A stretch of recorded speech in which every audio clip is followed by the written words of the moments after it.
Hi again, everyone. Welcome to another brand new, very special episode of Dead Men Talk. And I have been really looking forward to this one. It's not been too long that we've been discussing this, but it feels like quite a while that we've been building up to it. So, my guest at this time, someone who has a resume, a very, very impressive resume already. Considering the one piece of work that we're here to talk about isn't even out yet, so this is going to be really, really cool. So I give you playwright, actor, vocal artist, author Mikaela Duffy. Thank you so much for coming on the show. How are you? Thank you so much, Chris. I'm really excited to be here. I'm doing great. Another beautiful day in paradise. Yay! There we go. What other lines can we get out in that? Yeah, no, it's great to have you here. This is I think since I knew that we were going to put this together, the more I've kind of looked at what you've done and what you are, what you're about to put out there. We could go in so many different directions here, which is great because I've guests come on here who are gone on here with one thing to talk about. You've got very many. We probably could go beyond one show. I'll say that already. But again, like we've just been saying, time's precious and everything. One step at a time. Let's kind of see how we go. But just for the benefit of people out there who may not have seen or heard you yet, give us a little bit of a background. Really, I gave a little brief summing up there of the things that that you've been involved in. Just give us a bit more background on sort of where you've come from, creatively wise, where it started for you, what came first, because you've done, there's stage stuff to talk about, there's written stuff, there's wind it back as far as you can. Where did it all start for you? All right.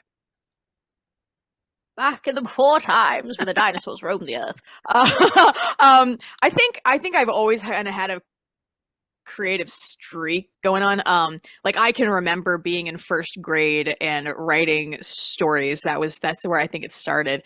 And then just to be very frank, I grew up very, very underneath the poverty line. And so as I was growing up, the idea of doing something creatively was not really on the top of my list because I had to get out of poverty. That was the goal. And so I started going to school for medicine. Realized I'm really bad at math. That took me out. I was great at science, bad at math. So then I started going into law, and so my degree is actually in criminal profiling and legal studies. Wow. Which it's wild out of nowhere. Didn't see that one coming. Yeah, right. And then when I was still in college, I was interning in the Florida State legislature in the Senate, and BBC Sherlock was all the rage, and it was currently on the hiatus. And I don't know how familiar you are with BBC Sherlock, but they left season 2 on such a cliffhanger that all of Tumblr, which was like all the rage back then, was creating all of this fan fiction about what had happened during during that time period after Sherlock died, but didn't really die. And your girl read and wrote so much fan fiction. And it kind of like reinvigorated, like, oh, I like to write. This is a thing I like to do. And it kind of was on the side burner for a little bit. And then as I graduated, I decided I did not want to go to law school because so I ended up, through a lot of twists and turns, ended up getting into acting. And because I realized that I really like storytelling, and I happen to have a really good voice. I happen to have a pretty big stage presence. So I was like, oh, I'll be an actor. That's the kind of storytelling I'll go into. And so I started auditioning back in where I spent my adult life in Orlando, Florida. And I started doing that, and I got so frustrated because I'm a plus size lady, and surprisingly enough, people do not like to cast plus size ladies as the romantic lead. For some reason, we are bereft of love and romanticism. So I actually wrote my first play out of spite. Oh wow! What better inspiration? Right? It was great because I was so tired of not being able to be the lead or not being able to be the romantic lead that I was like, all right, well, if you're not going to guess me, I'll guess myself. And it ended up being a really, really great piece. It ended up being, it's called For Love, Sir, Letters of Life, Love, and Sacrifice. And it was this show with 6 people that showed all of the different aspects of being related to the military in a social sense, right? So I had 3 couples. One was a romantic couple where the man was in the military as an army doctor, a mother and a son where the son was an infantryman, and then a mother and a daughter where the mother was in the Air Force. Mm-hmm. And so it was all of these letters that were back and forth, and it ended up getting a ton of great reviews, and I ended up winning a bunch of awards. I was going to say, yeah, I mean, for it. I didn't put that like, award winning. Yeah, that's very impressive. Yeah, so out of spite, all things are possible. And then, so I started realizing that maybe I didn't suck at writing. Maybe that was a good avenue by which I should continue doing a thing. But then I ended up moving up to New York City to pursue acting, because when you're an actor, you gotta go to New York City. That's the vibe. Course, yeah. And yeah. And so I moved up to New York City. I was here for about 6 months, and then the world ended in March of 2020. It did, yeah. Yeah, it was wild, and then everything kind of turned on its end, and then in September of 2020, I started playing a tabletop role-playing game with my friends because it was the first time I'd ever been stuck long enough to do anything. And it was like the one chance. One of my best friends was like, Mikaela, you Zoom so much. I don't know if I could ever get you to sit down long enough to play this game if you literally weren't at home, like stuck at home by the law. And I don't know if the camera is actually like part of this thing, but I'm going to turn my camera and you'll see that it is a wall. So this is actually all of the character art of our tabletop role-playing game characters that I have accumulated over the last 3 years, and became the inspiration for my book. And between here and there, I wrote an off-Broadway solo show called Star Sweeper, which ended up winning a bunch of awards too, and it was really, really cool because it was all about like humanity and like isolation and there's a lot of inspiration. How humans interact under isolation. Yeah, there's a lot of things we could take out of it. It killed my creativity completely in one sense, but I can see how many if we went back to COVID, now that I know what I know now, I would utilize it so much more differently. Yeah, same here. But that is, I mean, that's an incredible story. That's literally that's the background to why you're on here, really, and it's fantastic for what you have done and how you've done it. We're getting to the point now. The one hook about when you contacted me, the one thing that I really, really thought was fantastic is your D&D campaign, because I didn't know if I could say the name or not. So I mean, I'm not sponsored by that if they want to. But, wink, wink. Yeah, I don't think I'm getting the figures enough to do any damage, so we're all good. I play as well, so only for about 2 years, and I must admit, to begin with, I was quite reluctant. It actually happened through my wife. I'm probably going to bring the fourth wall down here. If any of my guys in my team are watching this. Is at the time it wasn't something that I necessarily thought about doing at all, and it was more kind of, we had a friend who wanted to play. I had another friend who I knew played. He DM'd. He's the most amazing guy to have in charge of your campaign. So I was going to put them in contact. Kind of found myself in the middle of it as well. It's like, when do we start? And I was like, shit, I wasn't actually thinking I was going to be part of this, but I have absolutely no idea what to do. And it's been the most rewarding thing. As a writer, I think a lot of people looked at me and kind of thought, well, surely this is your thing, storytelling and doing things. I'm not very good with improv. So it's been in my mind while we've been playing it, is there must be a story in here that I can get, but I wouldn't know where to start. And the fact that this is what you are doing is really, I would love to know everything that you can tell us about how you went about this. Love to tell you. So was it something that you set out to do when you knew that you started playing it? You thought, I could probably do something with this, or something that came along during it? So the way that we started this was my buddy Tim, who's one of the greatest storytellers I've ever met, and one of the greatest world builders, because we do everything's homebrew. This is not in the D&D lore world. That's why it's easier for me, not easier, for me to write the book, because all of the lore is made up by us, and Tim did most of the legwork on that. And so Tim invited me to be part of this. Tim Quava, that's the shout out. If you guys want to look up his stuff, he's great. So he asked me to be part of this group, and it ended up being two of my other friends who were experienced in D&D, and then myself and another guy who had no context of D&D. And I knew nobody in this group at the moment. It was just Tim and me. And so we started playing, and I honestly, the first session, I kind of halfway remembered, because I wasn't actually involved, I wasn't engaged, and I hadn't bought in yet. But then we started playing every week, and we play religiously. We play every Sunday at 6 p.m. We call it going to church. Wow. And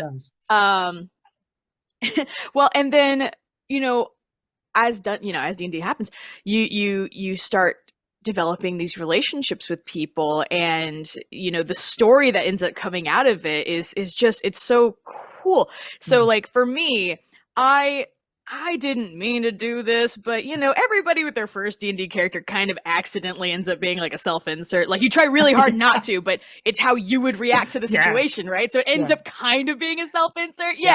And so it was so much fun. And then there ends up being this very, very pivotal moment in our campaign right at the beginning, where I was given a very specific directive, and I followed through with that directive the way I thought I should. And everyone else was like, Mikaela, what have you done? And I'm like, wait, why is this? I do understand now why this was maybe not my best choice, but it was such an interesting story thing that one of the guys, Topher, ended up bringing his wife Lou on to the game. So then we accumulated more bodies into the story, and the story kept on month after month, year after year. We had our first anniversary, we had our second anniversary, and we actually just had our third anniversary the day before yesterday. So wow, congratulations. Yeah, thank you. And so it was really just a fun game where we started out as strangers, and then in real life became a found family as these characters became a found family. And I don't know about you, but to me, that community really makes a difference to me. And how the book started, because I'm not the DM, you may have gathered. I was not the dungeon master. No. Tim was. But in March, I just finished my off-Broadway show.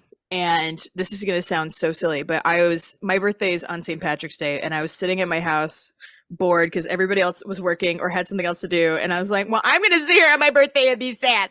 And I decided to take a writing exercise to see if I could write action. Okay. Because I just wanted to see if I could. Yeah, that's fine. And,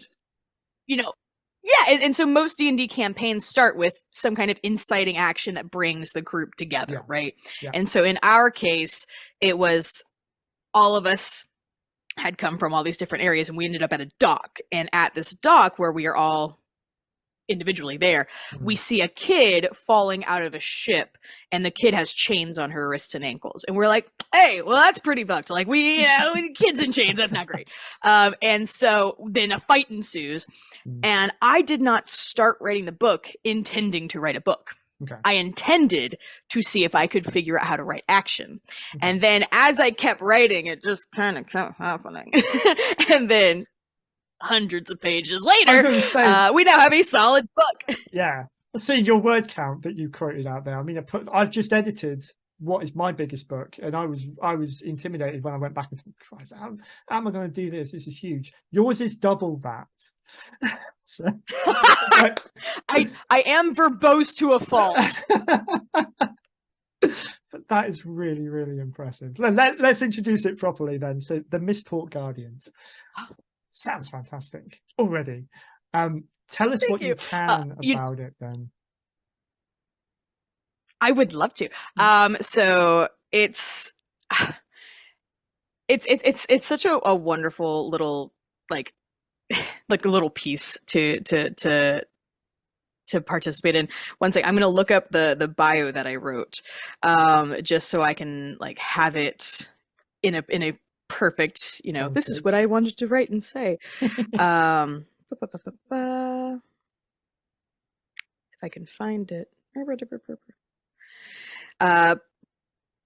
Oh goodness gracious. Of course, as soon as I go to like look at it, I can't find it. I'll find it later. So essentially, when Mikaela Emberblade is this like fiery sword swinging woman, is escaping her home island in order to kind of disintegrate the slave trade in Mistport, which is the trading hub of this country. Mm-hmm. She ends up kind of falling in fate with this gaggle of idiots. Right. So you have Kaz Darcy, who is like, yeah, as you do. You have Kaz Darcy, who's like the people's lord. He's super anxious, and he has got a lot of secrets for the drama guys and the drama gals. This will be the character you enjoy. You have Lafayette Faygrass, who is this like scrappy, wily artificer who is a Misiran, which is like half fae, half elf. So he's kind of like this child of both worlds. So you get a lot of drama in that. Yeah. You have Pepe, who is this wood elf rogue and is just the most, he's debonair, but also has zero concern about anything. And he just kind of appears and disappears as he wants to. And he always has like, he doesn't say very much, but when he does, it's always zingers. It's always right. Everything he says is like a gotcha. And then eventually we run into Trisna, who is this apostate, this apostate monk, who is very blunt, very to the point, and really doesn't have very much social experience. Yeah. And they come together through trying to save this girl who ends up being of magical descent. And in our world of Danos, magic is, it's something to be regulated, very similar to like a DMV, right? Yeah. So magic is very classist, it's very racist, like only certain kinds of people have access to certain types of magic. And you know, you can go to wizarding school and things like that, but what types of magic books you are accessible are very, very, you know, delineated between, you know, oh, the government has access to these books, whereas lay people have access to these books. And one of the things about artificery and sorcery, as you may know, is that those are not things that can be regulated. Sorcery is magic that's bloodbound. Yeah. And so in this world, sorcerers are like black bagable offenses. Right. Yeah. And so they end up in the saving of this girl getting wrapped up in this underground rebellion against the empire, which is, you know, this super fascist, tyrannical, classist, racist entity. And then they start fighting against it, and they realize that there's a lot of gray on both sides, and it starts to kind of show this battle of what at what cost can we fight for the rebellion? At what cost are all of these things worth it? And there ends up being all of these wild turns, like this misconstrued act of, you know, terrorism that may or may not have something to do with Mikaela Emberblade.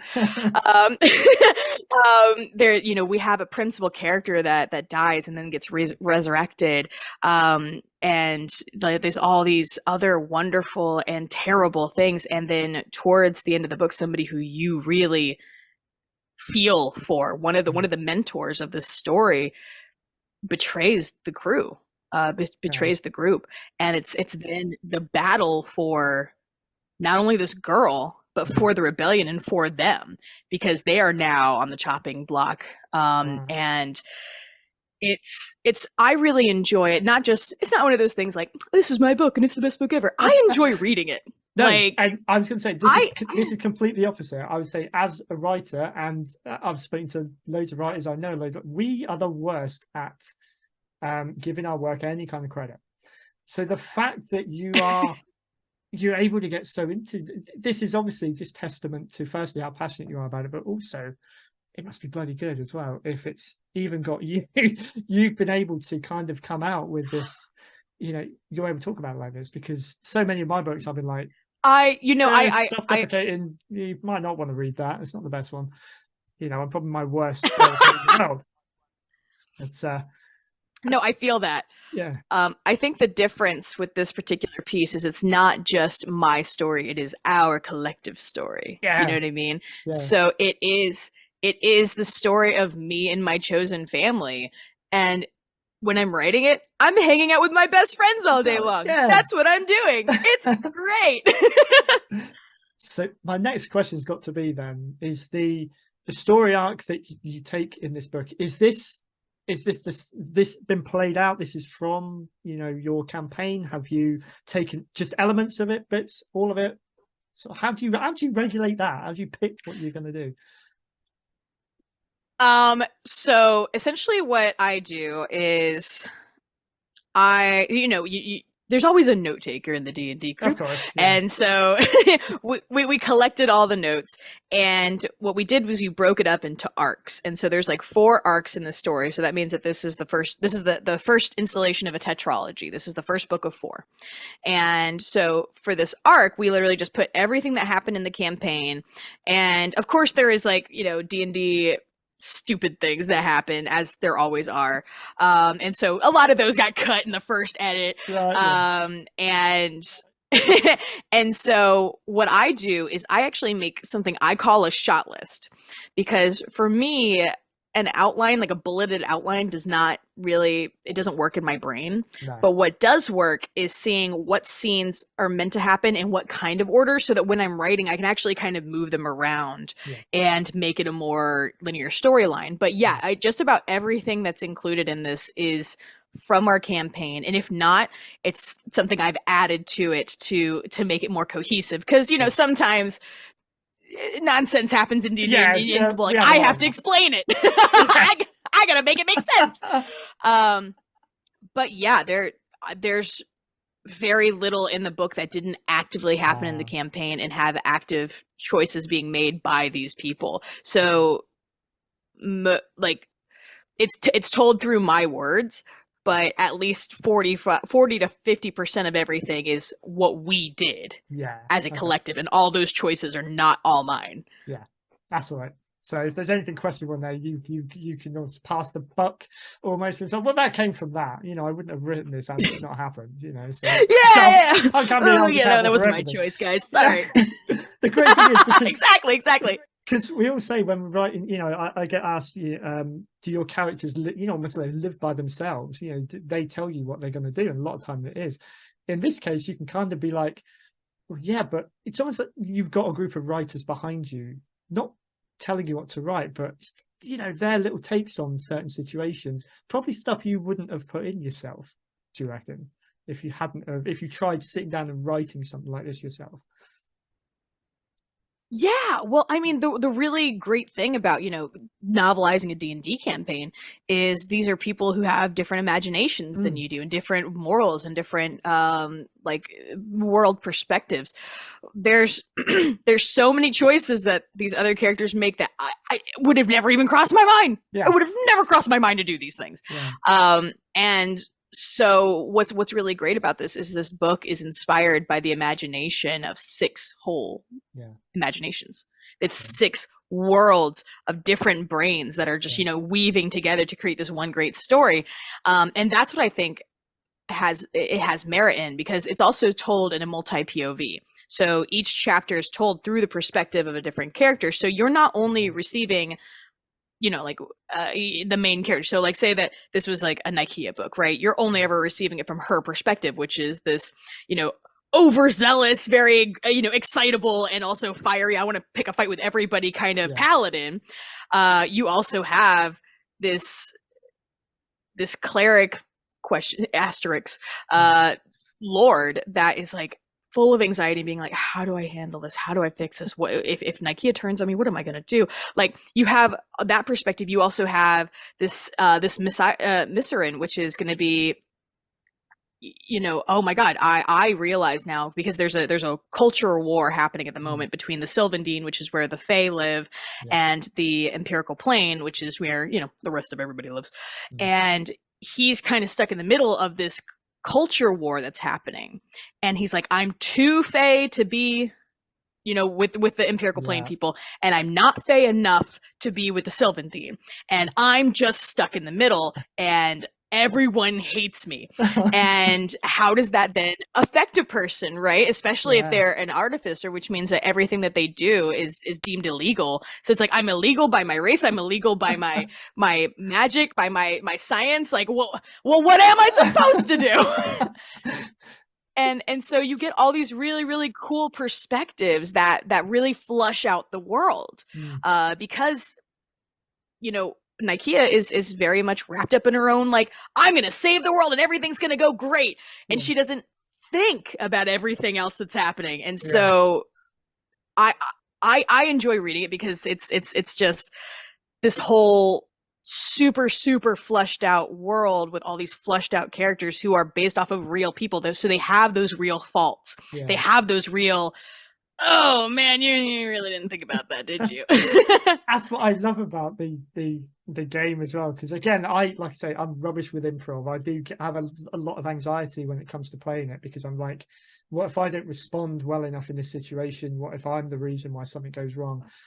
But we have some laughs with it. You know, we've got one guy, so our crew is, I'm a bard. It's because, you know, creativity and music and that, it kind of felt like a real amazing. I love it. You know, we've got a ranger, and we've got a rogue. Pretty sure it's elfin rogue. I'm not sure. Sorry guys, if you're watching this, I don't take that much note necessarily. I just enjoy what we're doing. It's fantastic. And Chris, who is the not me, another Chris, who is the rogue, he's kind of like, I feel my character gravitates, he kind of sits behind him, because I like to respond. My actions are determined by what he does, because he's out there and he decides he's going to pick every fight. He's going to get us in trouble because it's fun. You know, he wants to do all these daring things. It's just, you might be able to sympathize. I still hold credit for, we've got one of the main two villains that we're trying to battle at the moment is a vampire, and I'm the one that decided to bring him back because I thought it was a good idea. Found desecrated corpse in a wardrobe, and we had a cauldron of potion or whatever that brings things back to life. I decided, well, what would happen if we dunked that in there? And this is another story arc which has been going on for about a year now, and I'm responsible. I'm taking credit for that. I was the Good job. Yeah, good job. Something that I would not normally do, and we're still living it now. So it's those kind of twists and turns. And again, when I knew that this has been the basis for your book, it gets me excited to even read it before it's here, because it's like, you just can't tell where this sort of thing going to go. And that's the. It's also like you've played D&D. You've rolled a nat 1 and you had to deal with the consequences in that. Yeah. If you're really paying attention in the book, you can see where the nat 1s happened. Like there's a scene right at the beginning, where the fight's happening, where Mikaela, the paladin, goes to swing her sword and it gets caught in a net and it rips it out of her hand, and it's like, that was the first nat 1 of the game. That's it. We went to see the movie when it came out as a group, and it came out, so and that good. was exactly it. And we were trying to find, you could spot where certain spells were and everything like that. But yeah, the nat ones, you could see where they. It's great. It's fantastic. It was great. And you can just feel everyone's like, ugh. Well, and you know what's funny is we actually have a couple of characters in this that are very similar to what it sounds like how you play, where you generally kind of are in the background, kind of watching and observing, and then making decisions when you need to. Pepe is played by my brother Jacob, and he doesn't talk very much. He does not, like, because I'm a chatterbox, in case you haven't noticed, and so are the other people in the campaign. So Pepe just kind of chills out and, says stuff when he needs to, which meant that when I was writing his perspective in the book, I had to make up so much. I had to, create all of this introspection because there's nothing in him for the notes. And And so you suddenly have these chapters of just sheer introspection because he wasn't doing anything in the book. this is what gives people the sense of who these characters are. You know, it's just something. It's nothing you've written down on your character sheet necessarily. It's just something that's come out in the people that are portraying them, which is fantastic. So you say 4 books. This is going to be. Yes. Have you got obviously you've got the whole kind of series planned out, or is some of that still being told in your sessions at the moment? No, we actually finished our campaign in March this year. Okay. And yeah. So I actually have the idea. It's really great now because I know where the campaign ends, so I can like add little notes of it in the beginning couple of books. So yeah. And so I have the notes and like the outline of how everything's gonna go for the whole 4 books. I am currently halfway through writing the 2nd book. Okay. And so once I finish that, then I'll make the shot list for the 3rd book, and I'll keep working on that, and then I'll make the shot list for the 4th book, with my buddies. And so like I already know how this whole story goes. Yeah. And it's wild because the first book's 240,000 words. This is a honker of a book. The raised eyebrows really sell it for me. But it's great because I don't normally a big book intimidates me. And I've always looked at. I've never really been one to reading things like this. Like I think Lord of the Rings, Game of Thrones, those kind of things. They're epic. I've enjoyed seeing them on screen. I've still yet to brave picking them up. But there's something about the premise of this that I think actually I would be okay with, with the fact that this is a bulky book, because I think I'll just get taken along for the ride. So well, and that's the hope. That's the hope. And it's funny because I do kind of sell it as like, well, I mean, people are into fantasy. They want a blunt object that they can beat friends with. Why not buy a book? Like that's the vibe. And but in the writing of it, I do not think that I have the heightened language of like J.R.R. Tolkien, right? So the way that I write is very flowery in the sense of like it's very descriptive, but it writes the way that a movie is seen. Yeah. So when you're reading the book, you should be taking in everything that you see, you smell, you hear. I'm a very sensory individual, and so my writing reflects that. And so it's, as far as I've been told from like my beta readers, it's a very easy read. So you're reading through it and you don't even realize you made it 100 pages in. And you're like, oh, okay, shit, that was easy. All right, let's keep going. And so that's I think one of the saving graces is that I think it's easy to read. It's not anything super, fancy. I don't have a literary degree. I don't have a literature degree where I speak with, really wonderful words. Yeah, but we don't all want that. Again, someone like me, it would need to be, a book that size would need to be accessible to me. And if you want to appeal to a wider range of people, if they're lost in the, reading the first chapter, they don't know where they are because there's too many words in there. Stephen King, take note. Yeah. Then you've lost it already. So, #@ yeah. So, I was also going to go, so, stepping away from the story itself at the moment, the production of the book, what are your plans for being able to get it out there? Is it something that you're hoping to go to publishers with? Are you doing it yourself? What's your ideal? So I'm kind of right now in this what is their purgatory? I'm kind of in this purgatory place where I have all of my stuff ready to go for self-publishing, but I recently went to a pitch land where I pitched to a bunch of agents, and I don't know if it was just my natural charisma or what, but the agents that I pitched to were really into it. Oh. And so it was really great because I had pitched it to, probably 20 people last November, because I'd finished it in October of last year. I pitched it I queried, because when you're doing traditional publishing, you query to agents. Yeah. And I got a nice humble pie just shoved right up my nose and was like, okay, cool. I'm gonna not do that again for a little bit. Let me tell you, that is an ego killer. That And way down the sides. I will hold my hands up and say I've had writer friends who have tried going that route, and I think vicariously through them I've experienced that, and I'm like, I'm happy to go this way now. You know, the disappointment would kill me if I'm honest. So there's stronger writers out there than me. Dude, it wrecked me. Yeah. It destroyed me for like a solid 2 to 3 months where I just couldn't write. And so like I wrote that 240,000 word piece in 5 months because they just word vomited out of me, right? So when you take someone who's been writing hundreds of thousands of words over the course of 5 months, and then suddenly they're like, I'm shit. Everything I make is shit. like it was a solid 3 months of nothingness. And then I started working on the second book, and I was like, well, I'll just keep working on the series, and then when I feel confident again, I'll go do something with the first book. And so I this past like July, I think I started like really going again with the first book. And so I'm currently querying a couple of agents, a couple of really, really cool people that I'm really interested in talking to.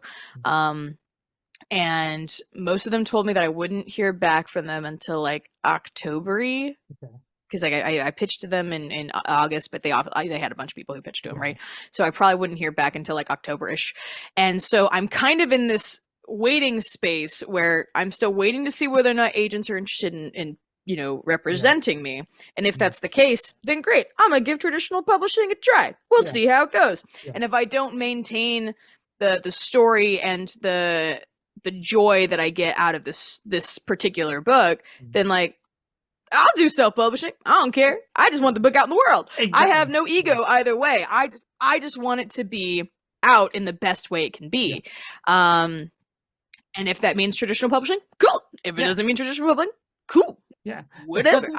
So it doesn't seem to be a massive. I was talking to my last guest, Liam Jenkins, about this actually. There doesn't seem to be such a massive void now between traditional publishing, self-publishing, indie publishing. I think there's a real stigma attached to self-publishing back along. I know because I was doing it at the time as well. And the looks you get from people all of a sudden when they know it's not gone through the big houses, they lose interest. But I think there's a lot more respect for it now. It's just almost like people appreciate the content.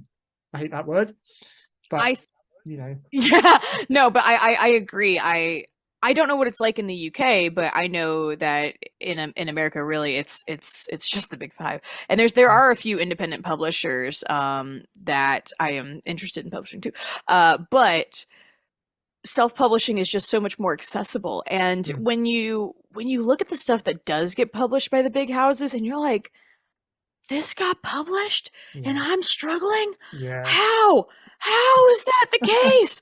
And then and so there really is no, just because you're traditionally published does not make you a great artist, and just because you're self-published does not make you shitty. Like there is no line anymore, because what publishers want is to make money, so they will publish anything that they think has a market. That does not mean that it is good or bad. It just that it's marketable. Someone's got a name. Someone's a celebrity. They get a book out there. Also, it doesn't matter what they write, and it's just got their name on it. That's my big bugbear with traditionals at the minute. Is that's all we seem to be getting, really. So. Well, yeah, and then like what's really wild about TikTok and Instagram and all of the online platforms now is you can self-publish and still make a killing if you have enough followers or enough, your book blows up on TikTok. Like it's not the end all be all to be part of Simon and Schuster or whatever. And like, would it be the dream to be part of Simon and Schuster and like make a lot of money? Sure. Do authors often make a lot of money? No. Exactly. No, there's one thing actually I wanted to quickly speak to you about as well is the marketing side. It's the one thing I think, if I've got a common thread that runs through, what I've done in the past and what all my author friends have done, the marketing is where it kind of hits a wall. I don't know how you feel about it. Looking at what you do, your website, by the way, is fantastic. And your socials now, you're one of those who looks like it looks effortless to put stuff out there.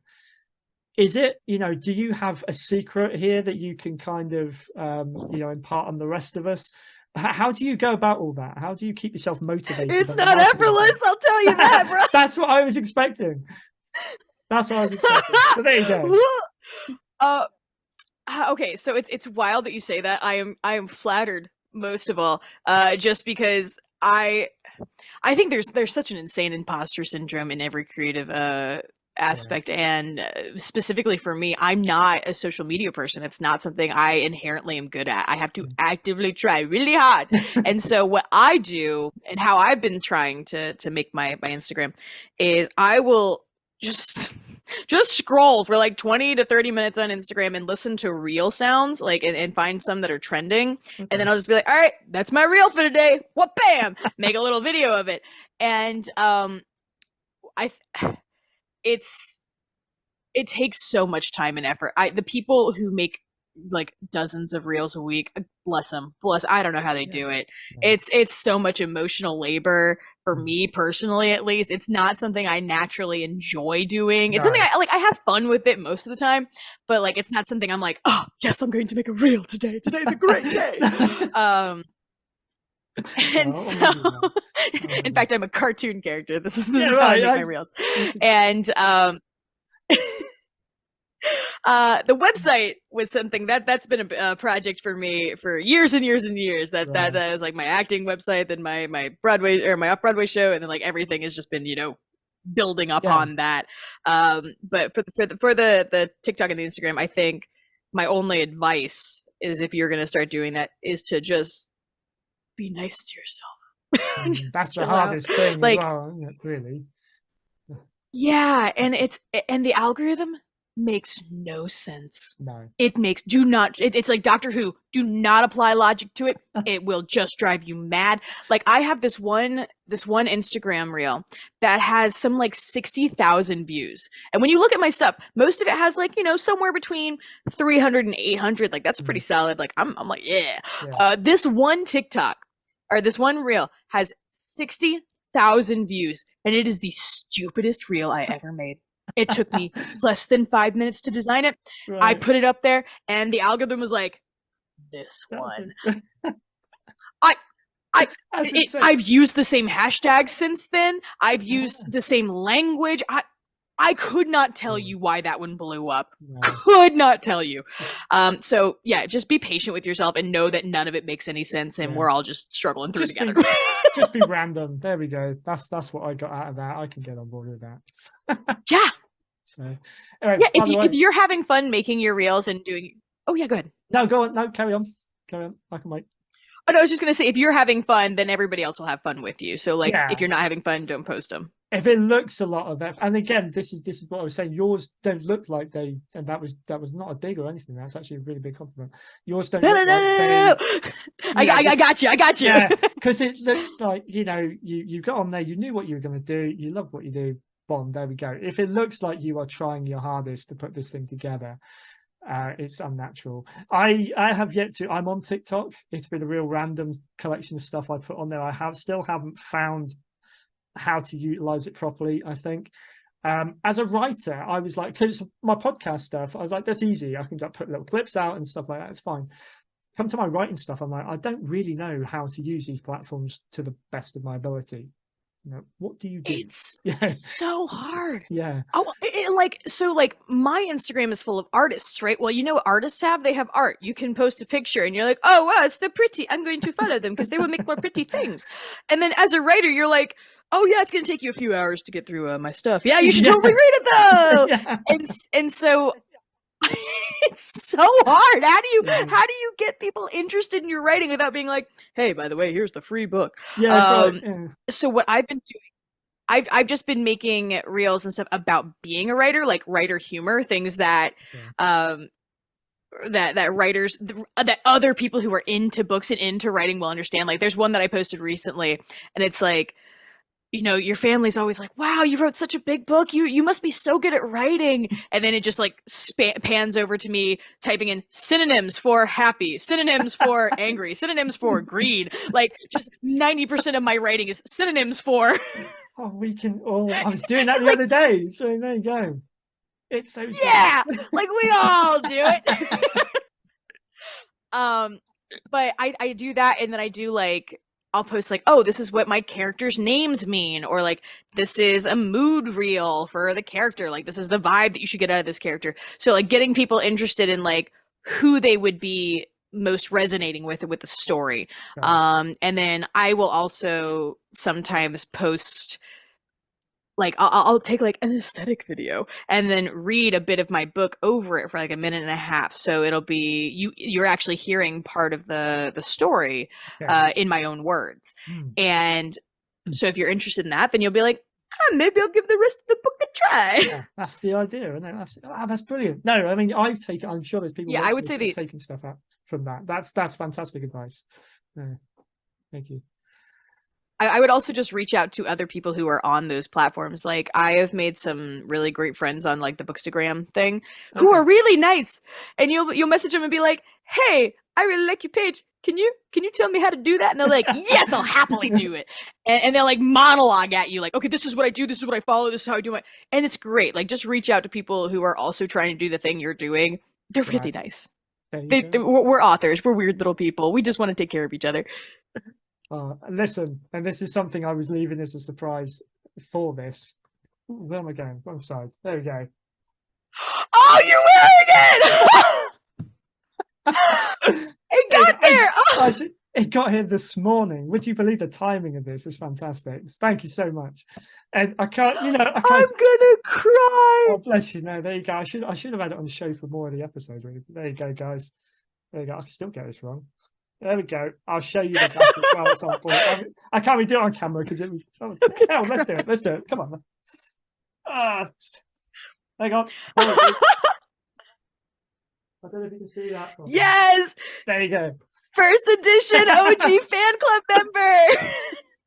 Thank you so much. That's amazing. And you're so. Oh my god! I'm gonna cry here. Oh no, I don't want to make you cry. I actually just you're one of the first people to receive those, actually. Really? This was my first batch. Yeah. I just sent them out to like my chosen family about whom this book is written, and then like you, and then my attorneys who helped make an LLC to handle all the financials with all this stuff. So like you're part of the OG crew, bro. Really, I love that. No, it feels so special, and I was like, should I show you before I come? No, I'm going to leave it until a certain point. And there we go. That's kind of the reaction I was hoping for. So, and again, looking after each other, it's that kind of thing. The love comes back to you. This has been so good to talk to you, Mikaela. This really isn't going to be the only time I have you on. I definitely want to have you back when the book's out there. I would love to be back. This has been great. No, this has been amazing. Thank you. I'm gonna before I wind it up, give you a couple of minutes. You've sold your book throughout this episode. Where can people find you if they want to find out more? Your socials, anything that you want to plug. The floor is yours. Oh, I do like having the floor. Okay, so my name is Mikaela Duffy. You can find me on any social media platform at Mikaela Duffy, right? So MikaelaDuffyWrites. That was a lot of letters. Yes. You can find that any platform. My website is also www.mikaeladuffy.com. And on there you can find more about the Mistport Guardians. And I would love for people to reach out. Follow me, send me a message, be like, hey, I found you on Dead Men Talks podcast. And I'll be like, yo, what's up? I love talking to people. I love making new friends. I love interacting with people who like follow my little social media platform things. But yeah, if you're into fantasy, if you're into, fighting against the machine, if you're into,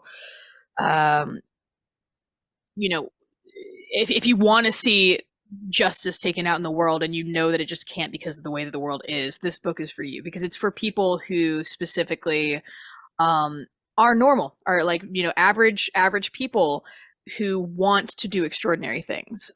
This book is not about superheroes. It is about a bunch of idiots who are just, ordinary people who act extraordinarily under these wild situations. And So if you like, this book has something for every person who reads it, and somebody who they can resonate with and be like, oh, okay, that's great. I'm not alone in the way that I feel. And I think the central conceit of this book is that you do not have to be special in order to be a hero. You don't have to fix everything in order to be good. The fact that you are there and that you care is enough. And that's very much the vibe of this book, very much the vibe of, if you like, no matter what and who you are, if you are there and you are trying, that is enough. And the world will change because you are there. And I think in our world in which everything is very, yeah. dark and kind of depressing most of the time.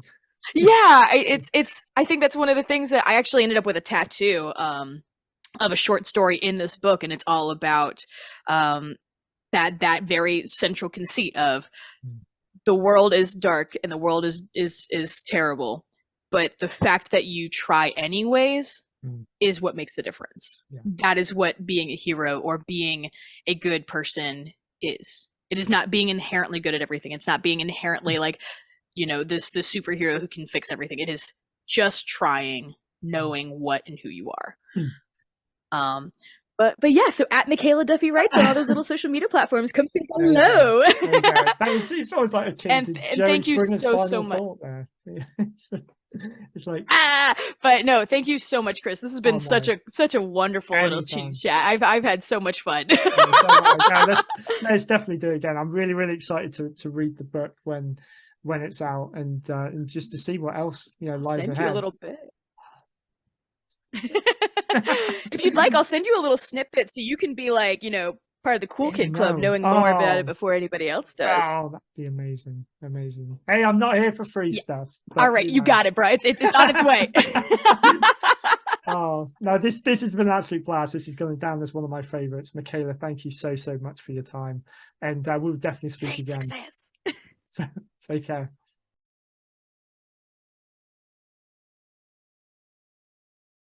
If you enjoyed this episode, please take a moment to like, share, and hit the subscribe button. Also follow us on Facebook and Instagram to keep updated about all future shows.